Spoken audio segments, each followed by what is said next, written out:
Dans cette vidéo, je vais essayer de voir quelle est l'autonomie maximale que peuvent avoir les anciens GPS avec des simples piles rechargeables. Ce GPS jaune est un GPS Silva multinavigator. C'est un GPS non cartographique. À côté, nous avons un GPS Silva Atlas Pro qui est cartographique et qui a le différentiel OAS. On peut voir que l'ensemble des GPS sont déjà en train de tourner. En fait, ils sont sur un premier jeu de piles et ça me permet de m'assurer qu'ils ont tous des éphémérides à jour et qu'ils ne vont pas perdre de l'énergie à essayer de chercher les satellites pour une première fois. Ensuite, nous avons le Magellan 310, c'est encore un GPS sans cartographie et toujours avec 12 canaux de réception simultanés. L'un des rares GPS fabriqués par Motorola, il est cartographique et il a une réception de 5 canaux simultanés. C'est le GPS avec la technologie la plus ancienne, vraiment de loin. Il utilise également 6 piles, contrairement à tous les autres GPS qui n'utilisent que 2 piles maximum.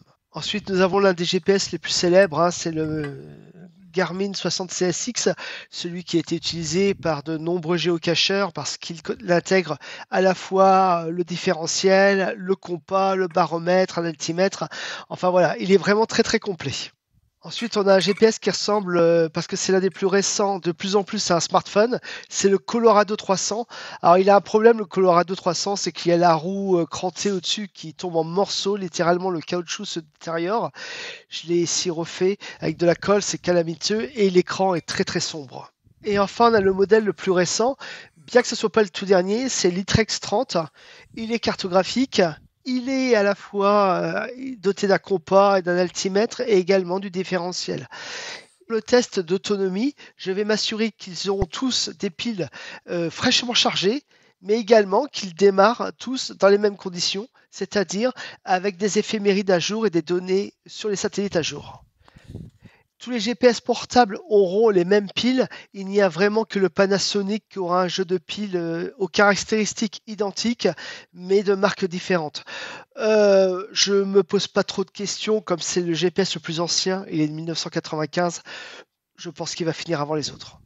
Les jets de piles sont prêts, les piles sont encore chaudes de leur recharge toute fraîche, et là je vais pouvoir tranquillement l'installer chaque jeu de piles dans les GPS et les rallumer pour lancer notre grand test d'autonomie.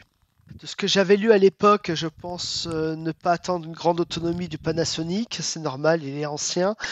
Le Colorado doit pas être terrible non plus, le Silva Multinavigator ne doit pas être génial, et le Atlas Pro est plus ancien. J'attends pas mal de l'Xtrex 30,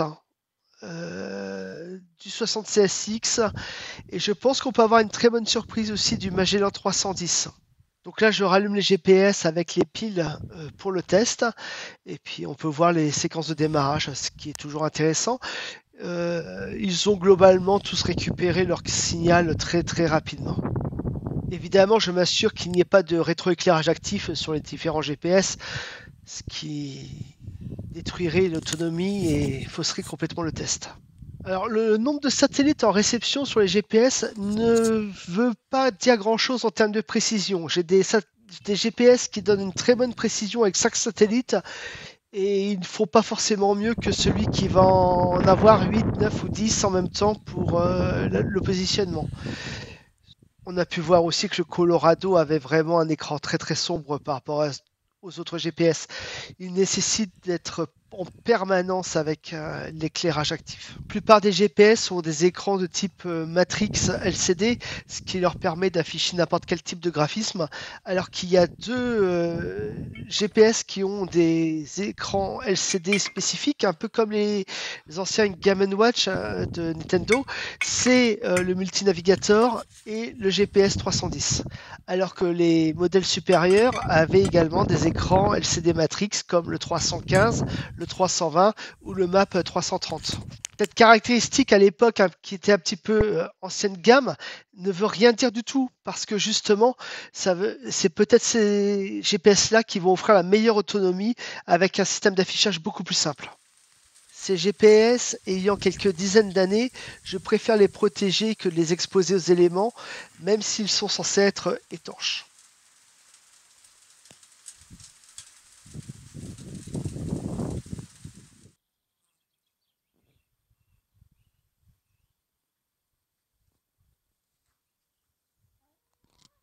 Avec les recharges de piles, j'ai commencé assez tard le test et du coup il y aura une pause. C'est-à-dire qu'à minuit, j'ai arrêté, j'ai repris le lendemain matin. Ce qui ne change pas grand-chose, hein. C'est des batteries rechargeables, elles ne récupèrent pas comme ça pendant la nuit. Étonnamment, donc la plupart des GPS permettent de consulter l'état de la batterie, sauf le Panasonic qui n'affiche une alerte que quand elle est faible. Et également le Silva Multinavigator, lui, il faut allumer le GPS pour savoir l'état de la batterie. Tous les autres permettent de consulter l'état de la batterie, soit sur l'écran des satellites, soit via le menu comme le GPS 310 de Magellan. Assez rapidement, et c'était attendu de ma part, c'est le Panasonic qui affichera l'alerte de batterie faible.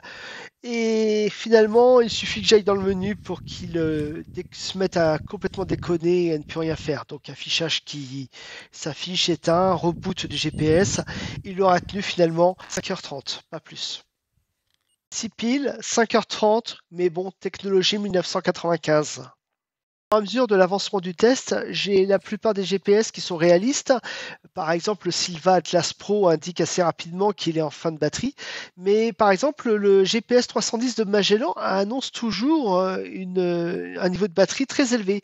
Tandis que le GPS 60 CSX de Garmin affiche un niveau faible. Et ça depuis longtemps. C'est-à-dire que les barres de la batterie ont été rapidement absorbées alors qu'il a tenu particulièrement longtemps.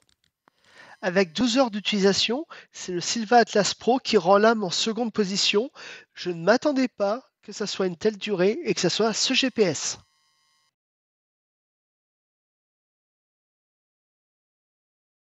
Le Garmin Colorado 300 a affiché des alertes sur la batterie 2 bonnes heures avant de vraiment épuiser les piles rechargeables. Il aura tenu 16 bonnes heures. C'est un score tout à fait honorable. La sacrée surprise aura été le Silva Multinavigator qui aura tenu 16 heures et 30 minutes. Il a affiché une alerte, je l'ai validé, il s'est éteint dans la foulée. Un score vraiment exceptionnel vu son âge.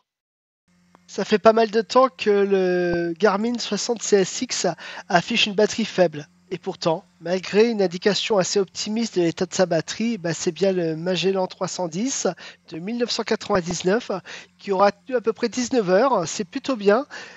19 heures pour un appareil qui a 24 ans aujourd'hui, qui marche sur 2 piles, c'est très économe et puis surtout en extérieur il capte sans aucun défaut. Depuis le début de l'expérience, le 76X affiche toujours un niveau faible de batterie et il lui faudra 21 heures et 30 minutes pour enfin commencer à afficher d'alerte.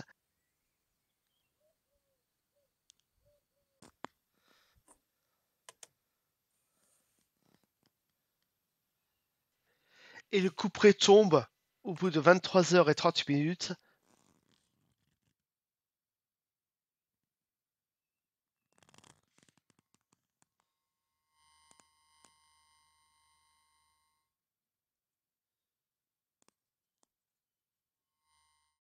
Autant le 60 CSX a toujours été très conservateur sur l'état de sa batterie, l'Itrex 30 a toujours affiché un niveau très élevé. Il n'y a vraiment que sur la fin qu'il a commencé à afficher une perte de batterie.